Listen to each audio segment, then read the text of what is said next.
Hi, Levi from Tuson Australia here. I'm going to show you our new plug and play harness, how to fit it properly and measure it up so the right size is for you. Starting off with our front harness, part number is TSC main DT, DT as in 6-pin DT Deutsch plug.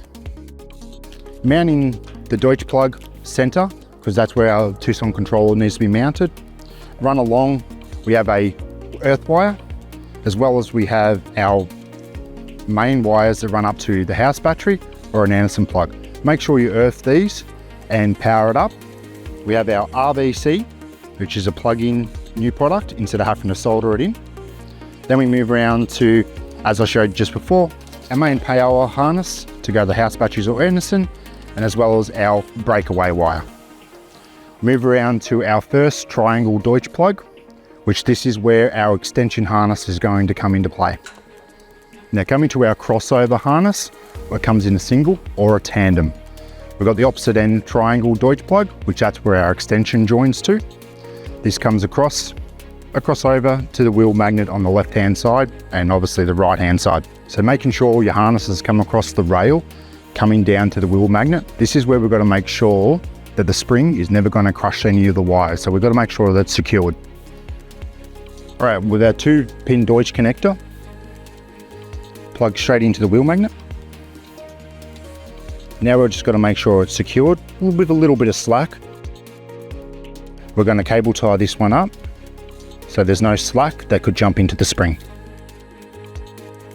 We won't have any trouble down, but we'll have trouble up. The cable length that runs down to our Deutsch plug is about 500mm, which gives us enough length to make sure everything's nice and clear. Now we can repeat this on the other side. Right, now we're back at our front harness. This is where our extension harness comes into play.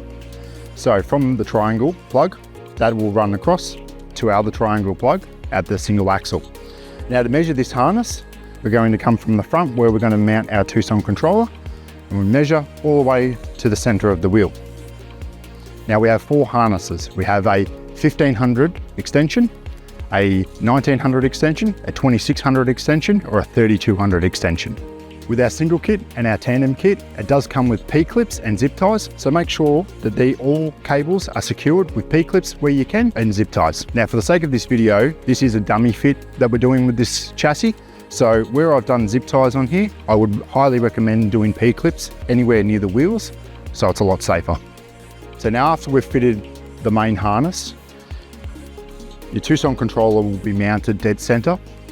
Now, if you haven't got a Tuson controller fitted, you can still use this harness with this guy. This is called a TSC no sway. This plugs into the 16-pin Deutsch. And what this does, as long as your breakaway wire is connected to the pin 5, this will still power up the whole loom, so your brakes will still work. So that's our installation of our plug and play harness. If there's any other further questions you would like with this, check out our website and give us a call. Thank you.